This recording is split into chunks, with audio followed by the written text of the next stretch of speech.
बड़ी खबर, देश के सबसे बड़े चुनावी द्वंद्व, चुनावी रणभूमि की बिहार की, जहां बिसात बिछी है, हर चाल नया हंगामा खड़ा कर रही है। जब बात होती है उत्तर प्रदेश के मुख्यमंत्री योगी आदित्यनाथ, उनके चुनाव प्रचार के तरीके की, और उत्तर प्रदेश में उनके प्रतिद्वंदी अखिलेश यादव जो कि बिहार के चुनावी मैदान में भी उनके सामने थे, तो मुकाबला कितना जबरदस्त और दिलचस्प हो जाता है, इसका एक ट्रेलर सबसे पहले मैं दिखाता हूं आपको। जय श्री राम, जय श्री राम। ये घोर हिंदू द्रोही है, राम द्रोही है, मां जानकी के विरोधी है। बताओ ना, भगाओगे आप लोग कि नहीं भगाओगे? अयोध्या में राम मंदिर के रथ को रोकने का काम किया, करने का पाप किया था आरजेडी ने। इसी बिहार की धरती पर दंगों की आग में झोंकने का काम किया था। अब की बार बीजेपी को बाहर करने जा रहे हैं बिहार से। जो राम का विरोधी होगा, मां जानकी का विरोधी होगा, हमारा भी विरोधी होगा।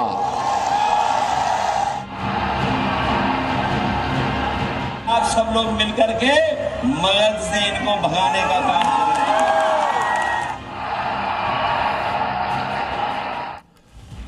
सीएम योगी आदित्यनाथ जब बोलते हैं खासतौर पर चुनावी रैली में, तो अपने आप में वो टर्निंग पॉइंट साबित होता है। जहां जाते हैं अपनी खास छाप छोड़ते हैं और हर कई बात एक नारा बनती, विपक्ष बौखला कर रह जाता है। सीएम योगी बिहार में चुनाव प्रचार करने पहुंचे तो एक नया नारा दिया।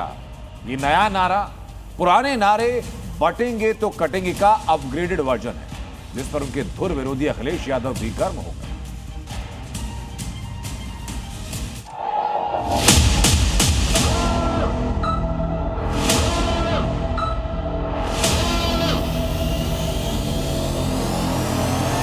यूपी की सियासत के दो दिग्गज एक बार फिर आमने सामने आ चुके हैं, मगर जंग का मैदान नया है। दोनों नेता इस बार बिहार के चुनाव प्रचार में उतरे हैं, मगर यहां भी दोनों के बीच वार पलटवार का अंदाज वही पुराना था। ये घोर हिंदू द्रोही है, राम द्रोही है, मां जानकी के विरोधी है। जो राम का विरोधी होगा, मां जानकी का विरोधी होगा, हमारा भी विरोधी होगा। तो आपको याद दिलाना चाहते हैं कि समाजवादियों ने मिलकर के अवध जीतने का काम किया है। हमें पूरा भरोसा है कि आप सब लोग मिलकर के मदद से इनको भगाने का काम करेंगे। सबसे पहले बात सीएम योगी की, जिन्होंने दरभंगा की धरती से एक नया नारा दिया। ये नया नारा उनके पुराने नारे बटेंगे तो कटेंगे का अपग्रेड वर्जन था। योगी ने हिंदू वोटर्स को एकजुटता का नया मंत्र देते हुए कहा कि बटेंगे नहीं तो कटेंगे भी नहीं। बटेंगे नहीं, कटेंगे भी नहीं। लेकिन सीएम योगी का यह बयान विपक्ष को रास नहीं आया। अखिलेश यादव रघुनाथपुर में पूर्व बाहुबली नेता शहाबुद्दीन के बेटे ओसामा के लिए प्रचार करने पहुंचे, तो योगी के एक रहेंगे तो सेफ रहेंगे के नारे पर तंज कसते हुए उन्हें एक रंगा कह दिया। याद करना, बंटे थे तो कटे थे, बटेंगे नहीं तो कटेंगे नहीं, एक रहेंगे तो सेफ भी रहेंगे। नाम ओसामा बहुत अच्छा है,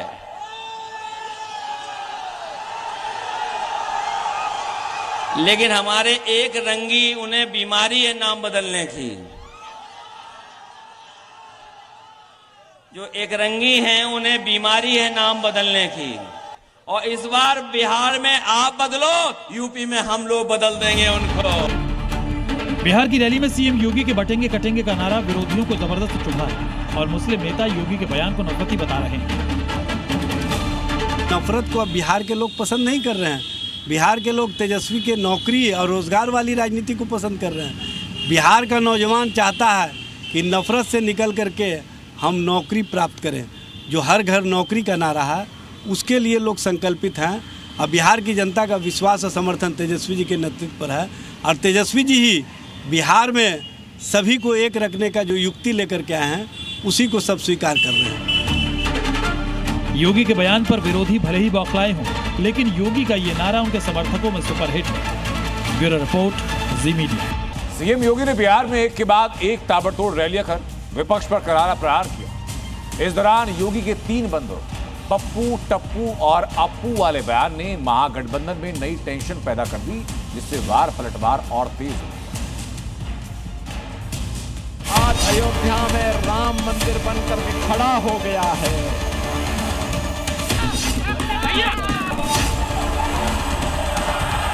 आज अयोध्या में राम। दरभंगा में रैली के दौरान सीएम योगी ने कांग्रेस, आरजेडी और समाजवादी पार्टी पर करारा वार किया। योगी ने पप्पू, टप्पू और अप्पू नाम देते हुए 3 बंदरों की जोड़ी बताया। साथ ही भ्रष्टाचार, परिवारवाद के मुद्दे पर जमकर निशाना साधा। वहीं योगी के बयान से बौखलाए अखिलेश ने भी बीजेपी को बंडलबाज करार दिया। पप्पू सच बोल नहीं सकता, अच्छा बोल नहीं सकता, टप्पू अच्छा देख नहीं सकता और अप्पू सच सुन नहीं सकता। ये भारतीय जनता पार्टी का जो बंडल राज है, बंडल राज नहीं चलने दिया जाएगा। बंडल का मतलब समझे आप? भ्रष्टाचार से कमाए हुए पैसे का बंडल। पप्पू, टप्पू और अप्पू को लेकर गठबंधन के नेताओं पर हमला हुआ तो अखिलेश के साथ उनके नेता भी योगी को घेरने की कोशिश में जुट गए। संभल से एसपी सांसद ज़ियाउर रहमान बर्क ने 3 बंदरों के बयान को गुमराह करने वाला बताया और गांधी जी के 3 बंदरों का संदेश याद दिलाया। बीजेपी के लोगों को ना तो जनता की जो विकास की चीज़ होनी चाहिए, ना तो वो दिखाई दे रही है। जो किसानों का बेहाली है, जो किसानों का दर्द है, ना वो उनको सुनाई दे रहा है और ना ही यहाँ तक कि जो बेरोजगारी है उस पर वो खुद खुल के बोल नहीं पा रहे। लेकिन बीजेपी के लोग जनता को गुमराह करने के लिए इस प्रकार की बयानबाजी कर रहे हैं। पप्पू, टप्पू और अप्पू को 3 बंदरों से जोड़ते हुए सीएम योगी ने जिस तरह से गठबंधन को घेरा, उससे विपक्ष बौखलाया हुआ है और उनके बयानों से भी साफ नजर आ रहा है।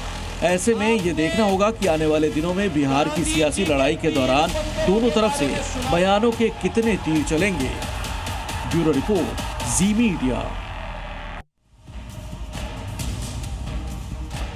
आज योगी आदित्यनाथ बिहार के चुनावी मैदान में थे तो अखिलेश यादव भी रघुनाथपुर में मौजूद थे। बाहुबली शहाबुद्दीन के बेटे ओसामा शाहब के चुनाव प्रचार के लिए उतरे थे, जो आरजेडी के टिकट पर चुनाव लड़ रहे हैं। अखिलेश ने शहाबुद्दीन के बेटे की जमकर तारीफ भी की और दावा ये कि अब नौजवानों की सरकार बन रही है। लेकिन इसी रघुनाथपुर में कुछ दिन पहले जब सीएम योगी पहुंचे थे तो ओसामा को खानदानी माफिया बताया था। आरजेडी ने यहां से जो प्रत्याशी दिया है वो अपनी खानदानी आपराधिक पृष्ठभूमि के लिए इस पूरे क्षेत्र नहीं, देश और दुनिया में कुख्यात रहा है। नाम भी देखो ना, जैसा नाम वैसा काम। तो इस विधानसभा से नौजवान विधायक ओसामा साहब ऐतिहासिक वोटों से जीत करके जा रहे हैं। नई सरकार बनने जा रही है। नई सरकार में नए लोग रहेंगे, नए काम करेंगे। बात बिहार चुनाव में शुरू हुई नई अदावत की, जिसके 2 अहम किरदार। पहले किरदार है तेजस्वी यादव, महागठबंधन में मुख्यमंत्री पद के उम्मीदवार हैं। तो दूसरे किरदार है असदुद्दीन ओवैसी, जो महागठबंधन में जगह तो नहीं मिली लेकिन अब महागठबंधन के लिए टेंशन जरूर खड़ी कर रहे हैं। इसी बीच असदुद्दीन ओवैसी ने दाढ़ी और टोपी को लेकर अपने बयान से तेजस्वी को ऐसा घेरा कि न सिर्फ तेजस्वी बल्कि चुनाव में पूरे महागठबंधन की मुश्किलें बढ़ सकती हैं।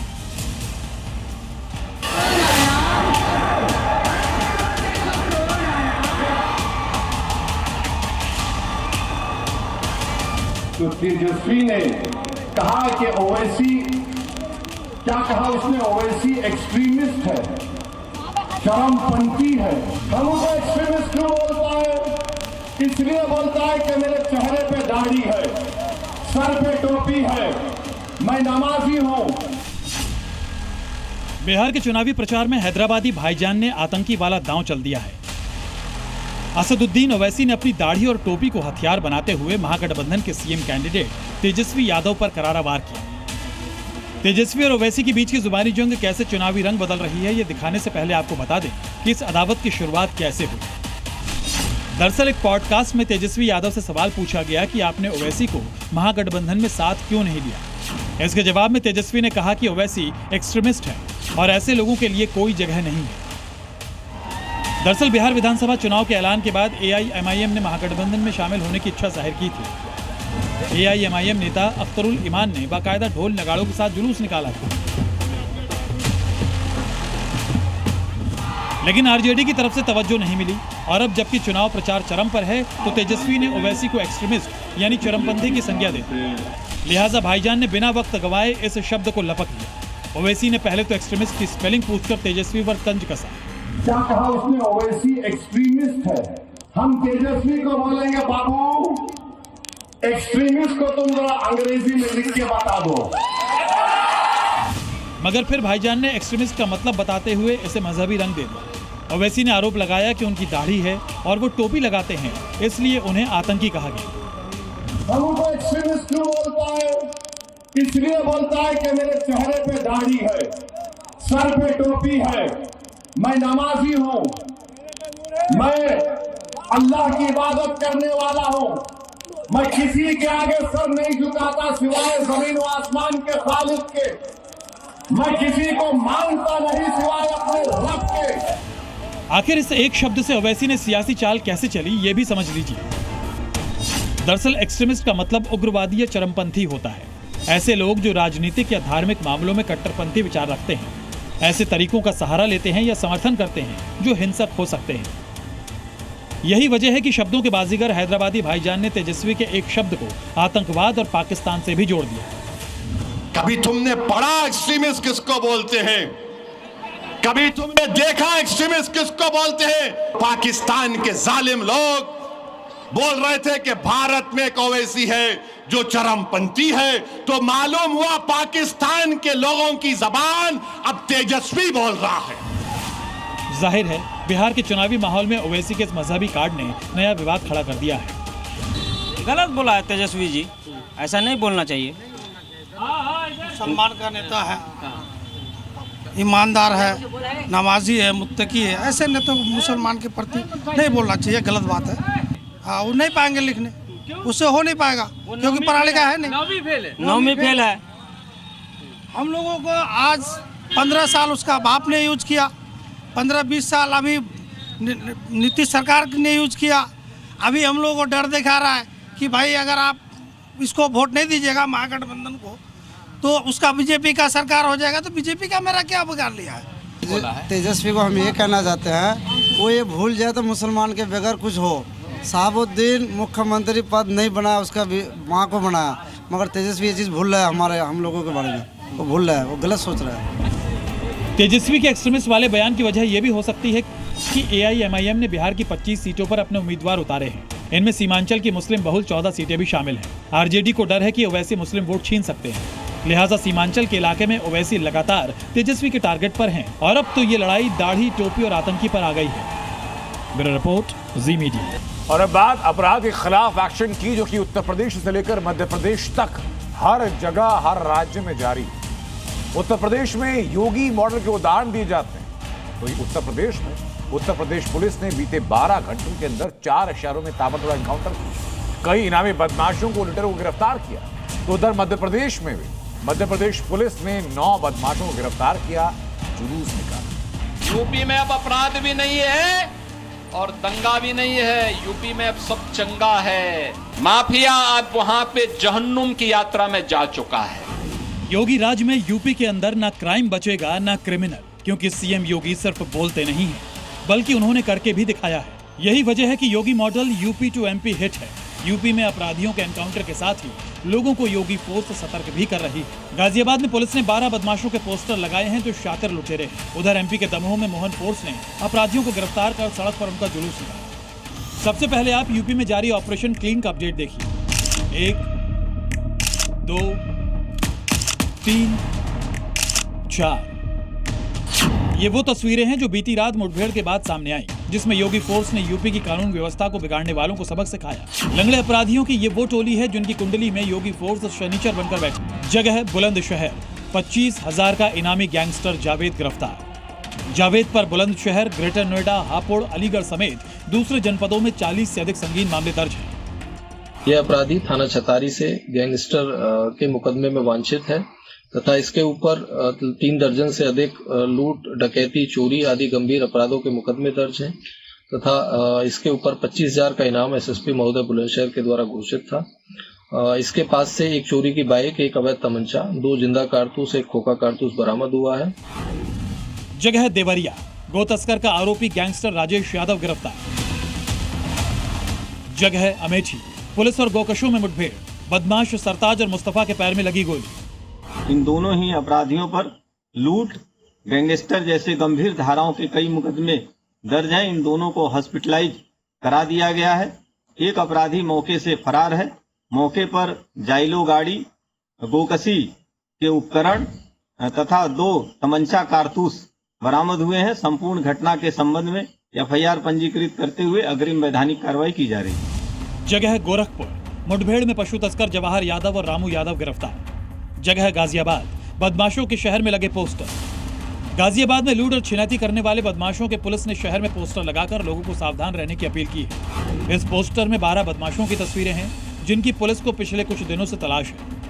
योगी फोर्स बदमाशों का ऐसा इलाज कर रही है कि वो अपने गुनाहों से तौबा कर रहे हैं, क्योंकि योगी का सख्त संदेश है कि अपराधियों का चुन चुन कर हिसाब करना है। सरकार की तो पहले से ही घोषणा है कि अगर बेटी की सुरक्षा के साथ खिलवाड़ किया तो तय मानिए कि अगले चौराहे पर यमराज टिकट काटने के लिए खड़ा होगा, छोड़ेगा नहीं। अगर किसी को यमराज से टिकट कटवाना हो तो किसी राह चलती हुई बेटी के साथ छेड़खानी करके दिखा ले। क्राइम के खिलाफ यूपी का योगी मॉडल मध्य प्रदेश में भी दिखाई दे रहा है। दमोह में गोकशी के मामले में पुलिस ने 9 आरोपियों को गिरफ्तार किया और कोर्ट में पेश करने से पहले उनका जुलूस भी निकाला गया। आरोपियों में कांग्रेस का एक नेता मुरसलीन कुरैशी भी शामिल है। वहीं पड़ोसी देशों से पंगा लेने वाला पाकिस्तान इस वक्त दोहरे खौफ में जी रहा है। शहबाज और मुनीर की नींद उड़ी है। एक तरफ पाकिस्तान की सीमा पर भारत का ऑपरेशन त्रिशूल चल रहा है, जिसकी गूंज पहुंच रही है इस्लामाबाद तक, तो दूसरी तरफ अफगान फोर्स मुल्ला मुनीर को उनकी हवाई ताकत दिखा रही है। ये 2 तस्वीरें देखिए जिसके खौफ से पाकिस्तान और मुनीर की नींद उड़ी है। पूरा पाकिस्तान डर से थर-थर कांप रहा है, क्योंकि एक तरफ पाकिस्तान सीमा पर भारत का सबसे बड़ा युद्धाभ्यास चल रहा है, तो दूसरी तरफ मुल्ला मुनीर को अफगान फोर्स ललकार रही है, अपनी ताकत दिखा रही है। पाकिस्तान अपने दोनों पड़ोसी देशों को दुश्मन बना चुका है, जिसका खामियाजा उसे भुगतना पड़ सकता है। खासकर जिस तरह के हालात मौजूदा दौर में हैं, उससे शहबाज मुनीर का डरना जरूरी भी है। सबसे पहले देखिए पाकिस्तान बॉर्डर के पास हिंद का दम। राजस्थान से गुजरात तक जल थल नभ में सबसे बड़ा युद्धाभ्यास चल रहा है। टैंक, ब्रह्मोस और फाइटर जेट की गर्जना से इस्लामाबाद तक धरती कांप रही है। पराक्रम के इस सुपर शो ऑपरेशन त्रिशूल में हिंदुस्तान के 30,000 सैनिकों ने जब एक साथ हुंकार भरी तो पाकिस्तान में खलबली मच गई। तीनों सेनाओं का युद्धाभ्यास 10 नवंबर तक चलेगा। ऑपरेशन सिंदूर के 6 महीने बाद ये भारत का पहला बड़ा सैन्य अभ्यास है। इसमें सबसे एडवांस हथियार और कमांडो यूनिट्स हिस्सा ले रहे हैं। ऑपरेशन त्रिशूल में T-90 war tank, BrahMos missile और Akash air defence system, Rafale, Sukhoi 30 जैसे फाइटर जेट्स के साथ सी गार्जियन और हेरोन ड्रोन और Kolkata class destroyer, Nilgiri class frigates भी शामिल हैं। त्रिशूल सिर्फ एक सैन्य अभ्यास नहीं बल्कि पाकिस्तान को साफ संदेश है कि भारत किसी भी वक्त पाक को मिट्टी में मिला सकता है। वैसे भी Indian army chief general Dwivedi कह चुके हैं कि ऑपरेशन सिंदूर का सेकेंड पार्ट कभी भी लॉन्च हो सकता है। ऑपरेशन सिंदूर अभी खत्म नहीं हुआ। ऑपरेशन सिंदूर अभी चल रहा है। जब हमें उचित समय लगेगा उसी समय ही ऑपरेशन सिंदूर को समाप्त किया जाएगा। सर, पाकिस्तान अगर कोई दोबारा कायराना हरकत करता है तब क्या कदम उठाया जाएगा? ऑपरेशन सिंदूर 2.0 की हमने पूरी तैयारी कर रखी है। अगर उसने कोई कायराना हरकत की तो उसको मुंहतोड़ जवाब दिया जाए।